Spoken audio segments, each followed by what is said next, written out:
Hello everyone, welcome back to Mass Effect Revelation. Today we are going to be reading chapters 6 and 7 because I realized we are a little far behind on the reading compared to the Mass Effect playthrough, so we're going to do 2 chapters in this episode. So yeah, chapter 6 and chapter 7. So I guess without further ado, let's get into it, guys. Sorry about these long delays and all that, it's just really busy at work. Anyway, let's do this. Chapter 6. Citadel Control says we are clear for landing, came the helmsman voice over the shipboard intercom. ETA to docking 17 minutes. Through the Hastings primary viewport, Anderson could see the Citadel in the distance. The magnificent space station has served as the cultural, economic, and political center of the galaxy. From here, several thousand kilometers away, it resembled a 5-pointed star, a quintet of long, thick arms extending out from a hollow central ring. Though he'd seen it many times before, Anderson still marveled at its sheer size. The middle ring was 10 kilometers in diameter. Each arm was 25 kilometers long and 5 kilometers in breadth. In the 2,700 years since the Council was established on the Citadel, great cosmopolitan metropolises known as the wards had been constructed along each arm. Entire cities built into the station's multi-level interior. 40 million people from every species and sector across the known galaxy now made their homes there. There was quite simply no other station to compare it to. Even Arcturus would be dwarfed in its presence. But it wasn't just its size that made it so amazing. Like the mass relays, the Citadel had originally been created by the Protheans. Its hull was formed of the same virtually indestructible material used to construct the mass relays. A technological feat no other species had equaled since the Protheans' mysterious extinction 50,000 years ago. Even with the most advanced weaponry, it would take days of steady, concentrated bombardment to do any significant damage to the hull. Not that anyone would ever consider attacking the Citadel. The station was located at the heart of a major mass relay junction deep inside a dense nebula cloud. This gave it several natural defenses. The nebula was difficult to navigate. It would slow any enemy fleets and make it difficult for them to launch any sort of organized attack. And with several dozen mass relays in the vicinity, reinforcements from virtually every region of the galaxy were only minutes away. If anyone did penetrate these exterior defenses, the station's long arms could fold up around the central ring, drawing together to transform the Citadel from a 5-armed star into a long cylindrical tube. Once the arms were closed, the station would be all but impregnable. The final layer of protection was provided by the Council fleet, the joint force of Turian, Solarian, and Asari vessels that was always on patrol in the vicinity. It only took Anderson a few seconds to pick out the flagship, the Destiny Ascension, an Asari dreadnought. The Ascension was more than just a majestic symbol of the Council's power, 4 times the size of anything in the human fleet, and with a crew approaching 5,000, the Destiny Ascension was the most formidable warship ever constructed. Like the Citadel itself, it was without peer. Of course, the ships of the Council fleet were not the only vessels in the area. The Serpent Nebula was a nexus of the galaxy's mass relay network. All roads eventually led to the Citadel. Traffic here was constant and crowded. This was one of the few places in all the galaxy where there was a real threat of crashing into another vessel. Congestion was particularly heavy at the free-floating discharge stations. Generating the mass effect fields necessary to run the FTL speeds caused a powerful charge to build up inside the ship's drive core. Left unchecked, the core would oversaturate, resulting in a massive energy burst being released through the hull. A burst powerful enough to cook anyone on board who wasn't properly grounded, burn out all electronic systems, and even fuse the metal bulkheads. To prevent such a calamity, most ships were required to discharge their drive cores every 20 to 30 hours. Typically, this was done by grounding on a planet or dispersing the buildup through close proximity to the magnetic field of a large stellar body, such as the Sun or gas giant. However, there were no astrological bodies of sufficient size in the nearby vicinity of the Citadel. Instead, a ring of specially designed docking stations allowed ships to link in and release the energy in their drive cores before continuing on using conventional sub-FTL drives. Fortunately, the Hastings had discharged her core when she first arrived in the region over an hour ago. Since then, she'd been in a holding pattern, patiently waiting for the clearance they had only just now received. Anderson didn't need to worry about the crew's performance on a routine approach like this. They'd done it 100 times before. Instead, he just shut his mind off and enjoyed the view as the Citadel drew closer, looming ever larger in the viewport. The lights from the ward twinkled and shone, their piercing illumination a counterpoint to the hazy, swirling brightness of the nebula cloud that served as the backdrop of the scene. "It's beautiful." Anderson jumped, startled by the voice coming from right behind him. Gunnery Chief Dahl laughed. "Sorry, Lieutenant, didn't mean to scare you." Anderson glanced down at the bandages and walking brace that encased her leg from the upper thigh all the way down to her ankle. "You're getting pretty good on that thing, Chief. I didn't even hear you sneaking up on me." She shrugged. "Medic said I'm going to make a complete recovery. I owe you one." "That's not how it works," Anderson replied with a smile. "I know you'd have done the same for me." "I like to think so, sir, but thinking it and doing it aren't the same. So, thanks." "Don't tell me you came all the way up here from the infirmary just to thank me." She grinned. "Actually, I came to see if you'd give me another piggyback ride." "Forget it," Anderson replied with a laugh.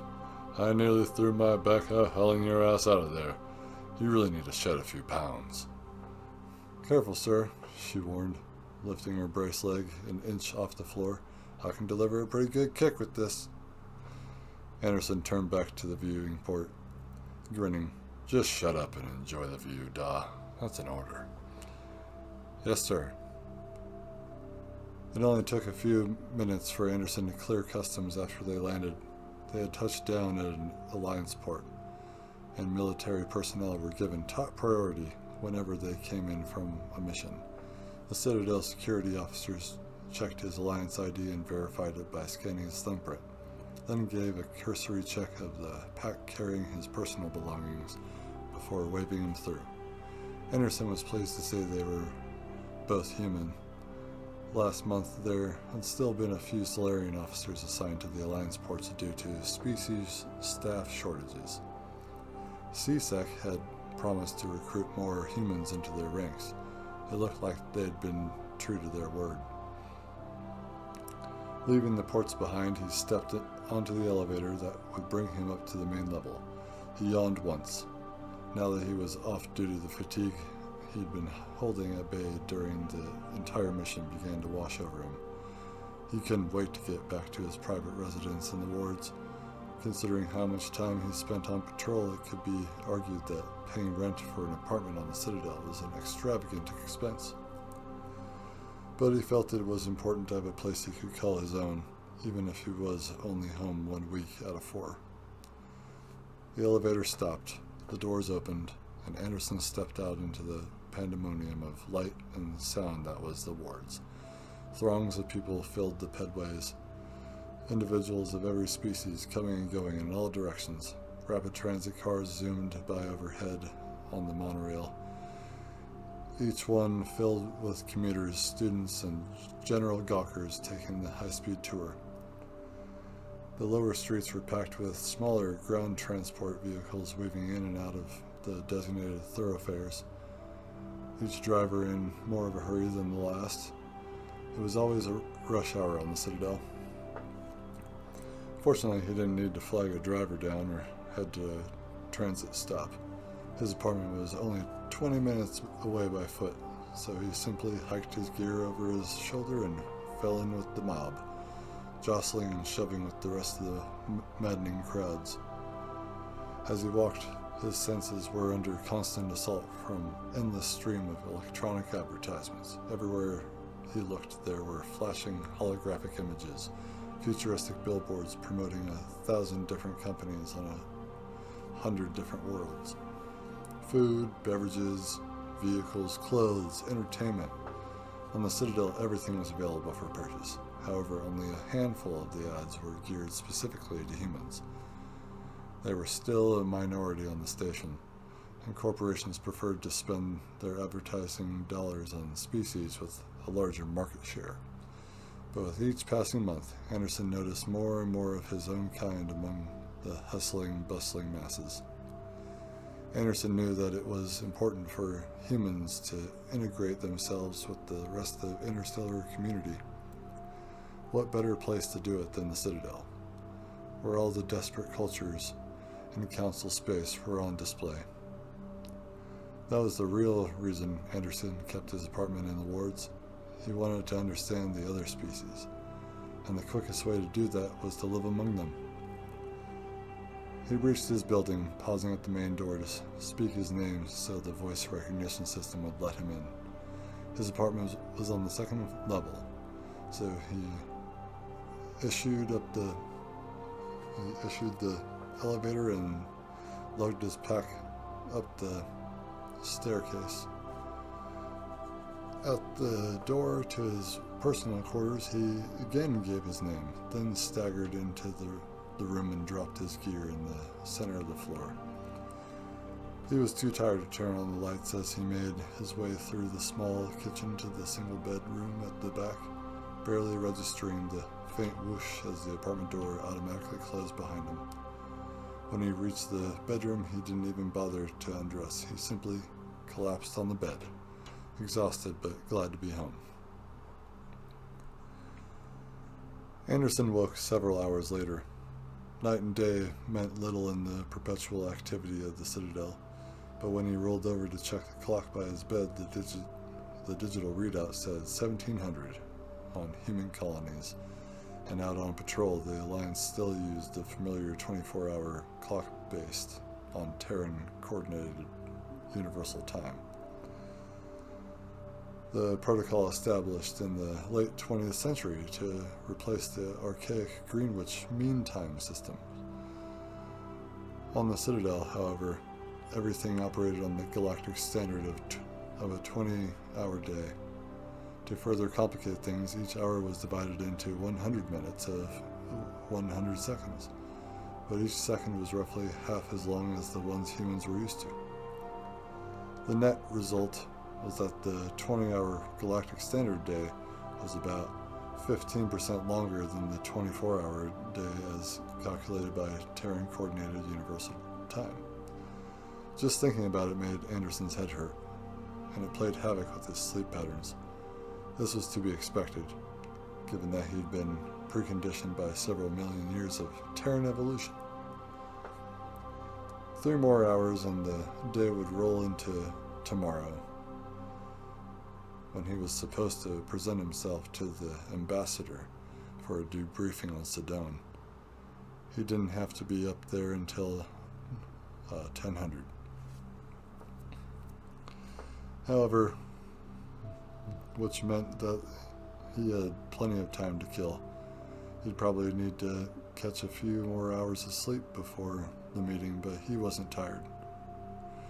So Anderson rolled out of bed, shed his clothes, and tossed them into the small laundry machine. He had a quick shower and changed into fresh clothes, civvies, then logged on to his data terminal to check for news updates and messages. Communication across an entire galaxy was no simple matter.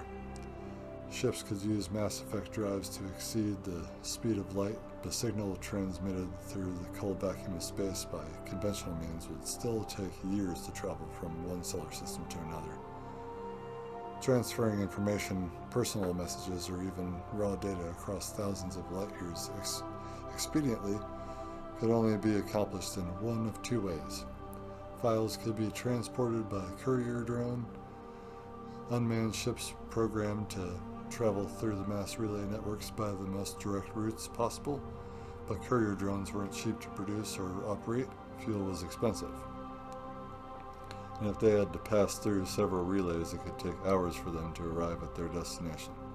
The solution wasn't practical for back-and-forth communications. The other option was to transmit data via extranet, a series of buoys placed across the galaxy that were specifically designed to enable real-time communication between systems.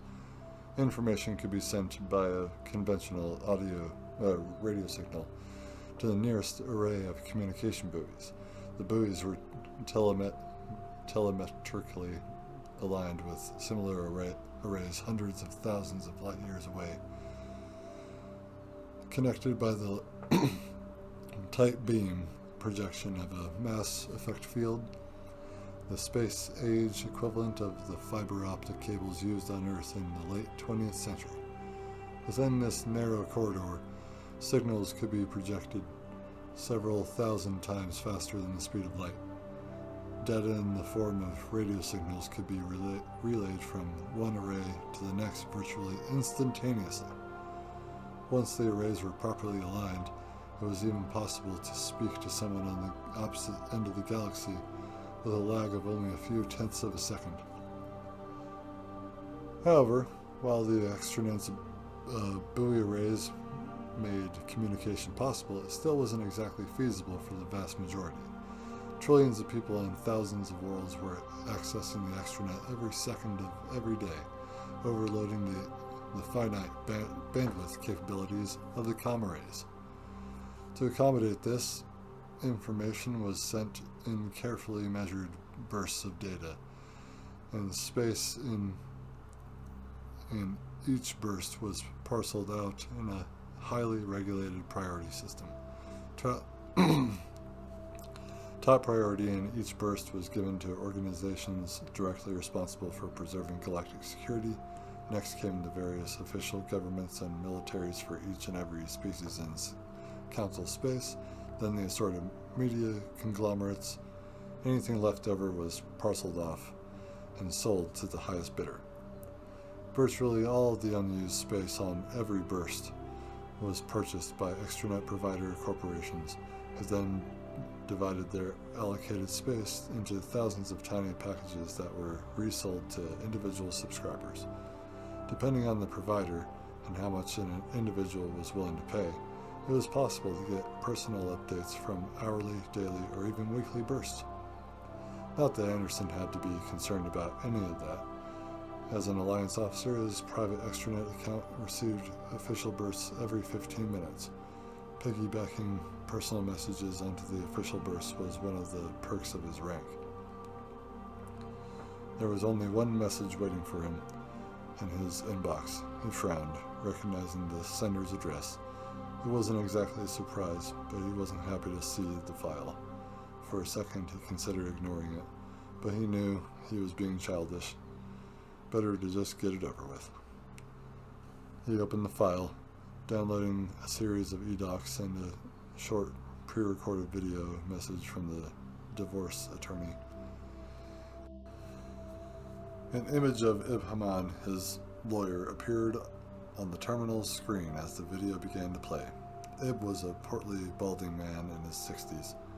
He was wearing an expensive-looking suit and was seated behind his desk in an office Anderson had become all too familiar with over the last year.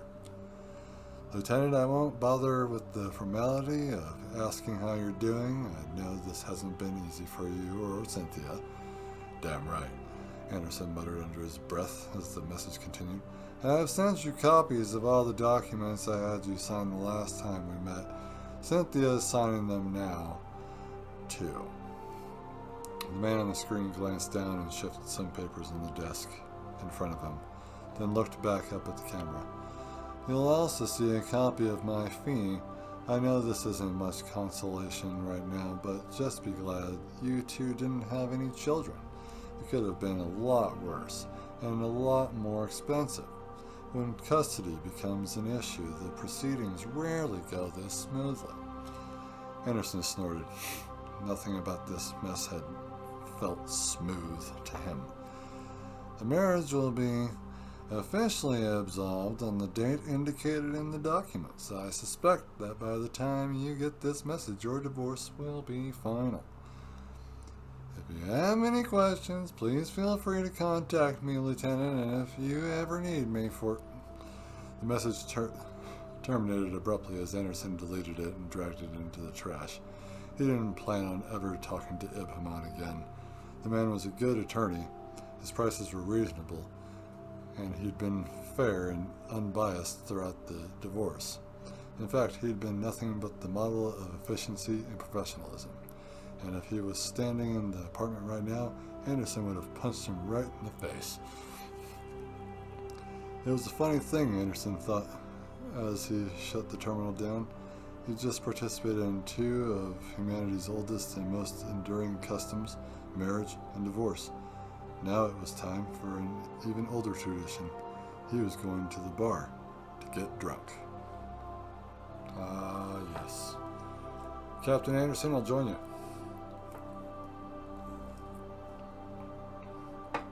Man.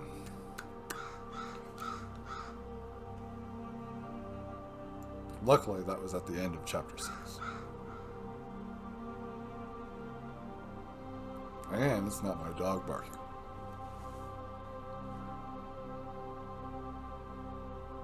Anytime. Alright, cool. Chapter 7, sorry. Cora's Den was the only bar within walking distance of Anderson's apartment. It wasn't exactly a dive, though it did have a certain seedy feel to it. That was part of its charm, along with supple dancers and stiff drinks. But what Anderson liked most about it was the clientele. At any given time, the Den could be busy, but it was never packed. There were plenty of more popular clubs in the wards where people could go be seen or to be part of the scene. People came here to eat, drink, and relax. Average, everyday people who lived and worked in the wards. The common folk, if you could call such an interesting menagerie of aliens common. Of course, even humans were alien here. Anderson was instantly aware of this as he came through the door. Dozens of eyes turned to look at him, many staring with open curiosity as he paused at the entrance. It wasn't that humans were particularly strange-looking. Species like the Hanar translucent beings that resembled 3-meter-tall jellyfish were the exception rather than the rule. Most of the spacefaring species in the galaxy were bipeds, between 1 and 3 meters in height. There were a number of theories to explain this resemblance. Some were mundane, others highly bizarre and speculative. Given that most species at the Citadel had ascended to interstellar flight through the discovery and adaptation of caches of Prothean technology on planets within the same solar system as their respective homeworlds, many anthropologists believed the Protheans had played some role in evolution throughout the galaxy. Remember that. Alright, anyway. Anderson, however, subscribed to the most generally accepted theory that there was some evolutionary advantage to the biped form that resulted in its proliferation across the galaxy. The caches of technology were easily explained. It was only natural for the Protheans to study intelligent but primitive races that bore some similarity to themselves. The various species, such as humans, had evolved first, and then the Protheans had arrived to study them, not the other way around. The theory of parallel evolution was further supported by the fact that most life forms on the Citadel were carbon-based, highly dependent on water, and breathed a mixture of gases similar to those found on Earth. In fact, virtually all inhabitable planets in the galaxy were fundamentally similar to Earth in several key characteristics. They tended to exist in systems with suns that fit the Type G classification, according to the traditional Morgan-Keenan system still used by the Alliance. Their orbits all fell in the narrow range known as the life zone. Too close to the sun and water would exist only as a gas, too far away and it would be predominantly trapped in frozen form. Because of this, the time it took the homeworld of almost every major species to complete one orbit around its sun varied by only a few weeks. The galactic standard year, an average of the Asari, Solarian, and Turian years, was only 1.09 times larger than Earth's. No, Anderson thought as he crossed the floor to an open seat on the bar, it wasn't their appearance or unusual physical characteristics that made humans stand out. They were simply the newcomers, and they had made one hell of a first impression. A pair of Turians fixed their avian eyes on him, following his every move like hawks ready to swoop down on an unsuspecting mouse. Turians were roughly the same height as humans, but much thinner. Their bones were slender and their frames were sharp and angular. Their three-fingered hands looked almost like talons, and their heads and faces were covered in a rigid mask of brown-gray cartilage and bone, which they tended to mark with striping and tribal tattoos. It flared out from the top and back of the skull in short, blunted spikes and extended down to cover the forehead, nose, upper lip, and cheeks, making it difficult to distinguish between individual members of the species. Looking at Turians always reminded Anderson of the evolutionary link between dinosaurs and birds. He met their gaze for a second, then quickly looked away, doing his best to ignore them. He was in a foul mood tonight, but he wasn't about to try and revive the First Contact War. Instead, he turned his attention to the Asari dancer on the stage in the center of the bar. Of all the species in council space, the Asari were the most widespread, and the ones who most closely resembled humans. Human women, anyway. Tall and slender with well-proportioned figures. The Asari were an asexual species. The concept of gender didn't really apply, but to Anderson's eye, they were clearly female. Even their facial features were human, although they had an angelic, almost ethereal quality to them. Their complexion was tinged with a blue or greenish hue, but pigment modification was a simple enough procedure that it was possible to see humans of similar skin color too. I think it's talking about tattoos. That would be pigment modification. Sorry, I don't mean to just interrupt in the middle of me reading. If you want me to kind of go into stuff, then I'd be more than happy to. Let me know down in the comments. Otherwise, I'll just read this, and it'd be boring as hell.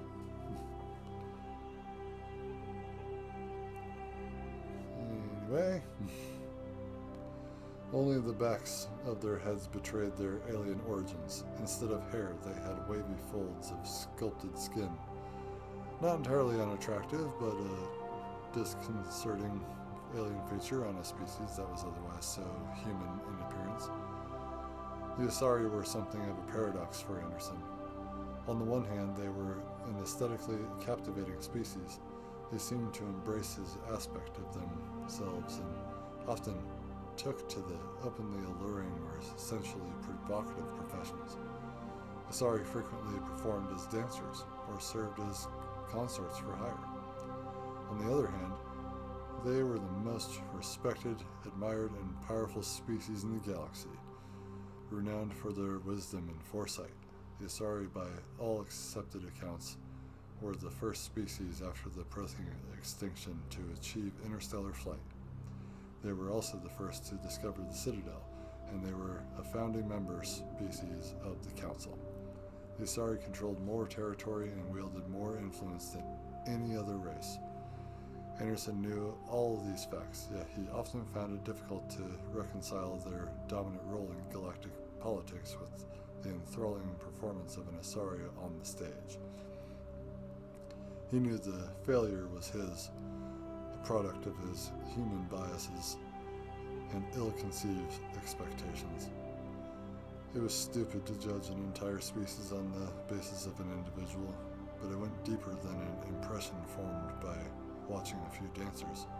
The Asari looked female, so they were victims of stereotypical human anti-matriarchal tendencies. That's a word for you. At least he was aware of his prejudice, and he did his best to fight against it.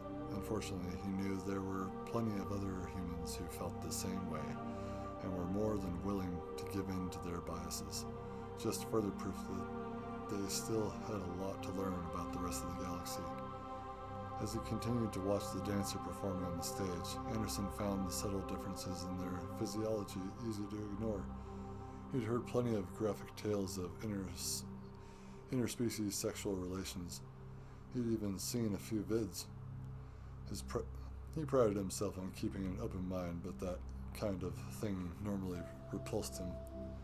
With the Asari, however, he could understand the attraction, and from anything he'd heard, they were highly skilled lovers as well. But that wasn't why he was here either. He turned away from the stage just as the Volus bartender waddled up to serve him. The Volus homeworld had a gravity near 1.5 times that of Earth, and because of this, the Volus were shorter than humans, their bodies so thick and heavy they almost appeared to be spherical. While the Turians evoked hawks or falcons, the Volus reminded Anderson of the manatees he had seen at the marine preserve during his last visit to Earth. Slow, lumbering, and almost comical. The atmosphere on the Citadel was thinner than they were used to, so they tended to wear rebreather masks obscuring their faces. But Anderson had been in Korra's den enough times to recognize this particular Volus. "I need a drink, Mauda." "Of course, Lieutenant," the bartender replied, his voice wheezing through the rebreather and the folds of skin at his throat. "What type of beverage do you desire?" "Surprise me. Something new. Make it strong." Mauda pulled a blue bottle from the shelves behind the bar and a glass from beneath the counter. "This is Alasa," he explained as he filled the glass with a pale green liquid. "From Thessia, the Asari homeworld." Anderson nodded, then took a tentative sip. The drink was sharp and cold, but it wasn't exactly unpleasant. The lingering aftertaste was particularly strong, and markedly different from the first sip. It was a bitter flavor with an undertone of tangy sweetness. If he had to use one word to describe it, he would have said poignant. "Not bad," he said approvingly, taking another sip. "Some call it sorrow's companion," Mawada noted, setting himself and leaning in on the counter across from his customer. "A melancholy drink for a melancholy man." The lieutenant couldn't help but smile at the situation, the Volus bartender spotting depression in his human customer and feeling enough compassion to ask what was wrong. Further proof of what Anderson truly believed, despite all the obvious physical and cultural differences. At their core, nearly every species shared the same basic needs, wants, and values. "I got some bad news today," he answered, running a finger around the rim of his drink. He didn't know a lot about Volus culture, so he wasn't quite sure how to explain his situation. Do you know what marriage is? The bartender nodded. It is a formalized union between partners. Yes? An institutionalized recognition of the mating process. My people have a similar tradition. Well, I just got divorced. My wife and I are no longer together. My marriage is officially over as of today. I am sorry for your loss, Mawada wheezed, but I am also surprised. In all the times you have come in before, you have never mentioned any kind of partner. Therein lay the problem. Cynthia was back on Earth, and Anderson wasn't. He was either here on the Citadel or out patrolling the Verge. He was a soldier first, and a husband second, and Cynthia deserved better. He downed the rest of his drink in a single gulp, then slammed the glass back down on the bar. Hit me again, Mawada. Mauda. Is that Mauda? Mawda. Mauda? Like chowda? Mauda's got the chowda. The bartender did as instructed. Perhaps this situation is only temporary. Yes? He asked as he refilled Anderson's cup. Maybe in time you will resume this partnership. Anderson shook his head. No chance for that. It's over. Time to move on. Easy to say. Not so easy to do, the Volus replied knowingly. Anderson took another drink, but he was back to sipping. It wasn't wise to overdo it in a new drink. Every concoction had its own unique effects. He could already feel an unusual sensation spreading through him. A numbing warmth crawled his way up from his stomach and out along his arms and legs, making his toes tingle and his fingers itch. It wasn't uncomfortable, just unfamiliar. Just how strong is this stuff? He asked the bartender. Malada shrugged. Depends on how much you drink. I can't leave the bottle if you wish to crawl out of here. The Volus's offer sounded like a hell of an idea. Anderson wanted nothing more than to drink until everything went away. The dull, aching pain of the divorce, the gruesome images of the dead bodies of Sedone, the lingering, indefinable stress that was always dodging him in those first few days after he came off patrol. But he had a meeting in the morning with the human ambassador to the Citadel, and it wouldn't be professional to show up with a hangover. Sorry, Mauda, I better go. Early meeting tomorrow. He polished off his drink and stood up, relieved to see the room wasn't spinning around him. Put it on my tab. That's not what he said, sorry. Put it on my account. With one last lingering look at the Asari dancer, he turned and headed toward the door. The two Turians glared at him as he passed their table, and one of them muttered something under his breath. Anderson didn't need to understand the words to know he was being insulted. He hesitated, his fists involuntarily clenching as he felt his temper rise, but only for a second. Showing up at tomorrow's meeting hungover was bad. Having to explain why CSEC had picked him up for beating the crap out of two Turians who didn't know enough to keep their mouths shut was worse. That was one of the burdens of being an Alliance officer. He was a representative of his species. His actions reflected on humanity as a whole, even with a mind full of dark thoughts and a belly full of stiff booze. He didn't have the luxury of kicking their asses. Taking a deep breath, he simply walked away, swallowing his pride and ignoring the harsh, mocking laughter coming from behind him, because it was his duty. Always, the soldier first. Oh, awesome, guys. We did it. Powered through that last chapter.